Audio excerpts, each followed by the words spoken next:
Right after I took the notes, I immediately realized that I had 18 lines of notes, which is about 2 lines more than my standard, my average, which is 15 to 17 lines of notes.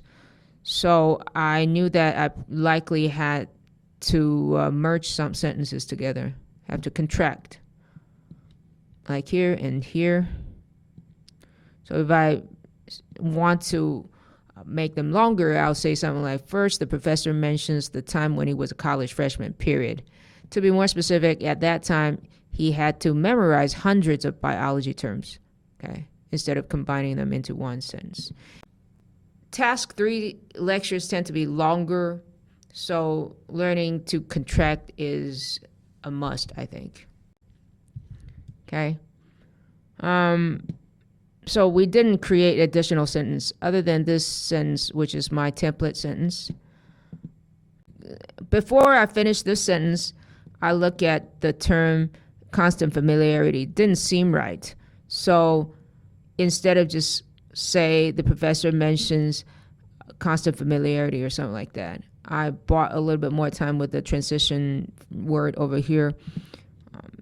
That is to say, the professor mentions, I might sometimes even say, that is to say, the professor mentions, which is a typical transition phrase for partial delivery or flow transition. So basically, when you're not sure, say something like, actually, the professor mentions, in fact, the professor mentioned, and then the professor mentions, which buys you 2 or 3 seconds more time to think. So after 2 seconds, I came up with the word instant to create the sentence. Instant familiarity sounded more possible.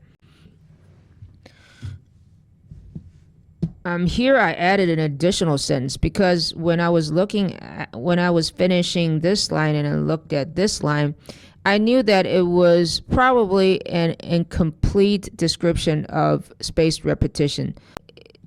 Instead of adding more description, I basically added something like, after a while he tried spaced repetition. Here I also contract the sentences a little bit. Okay, if I were to create 2 different sentences, I would say something like, okay, and then he practiced for months. There are also something similar to those transition phrases that I talk about here. Like, in the end, he found out that, okay, because everything is what the professor found out. All right, so now we're going to listen to the entire lecture again. You can check my cursor, see where it flows, and follows it to make sure SVO and read. And for the second run, again, pick one method. For example, you can try the transition phrases like, that is to say, the professor mentioned, actually, the professor mentions, in fact, the professor mentions, and then the professor mentions.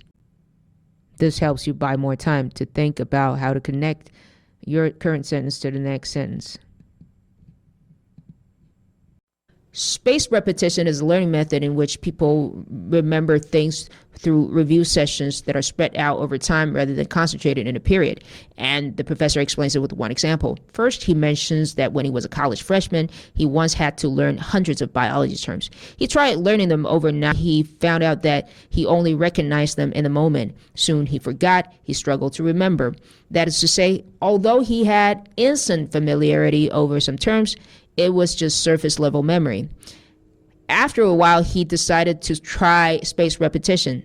He reviewed one day after he studied. Although each time it was a small struggle, however, after months, the terms became more stable. He could recall a lot of the terms without cues. That is to say, the longer spacing, the increasing spacing allowed him to remember things in fewer total hours. In the end, he found out that this is more efficient.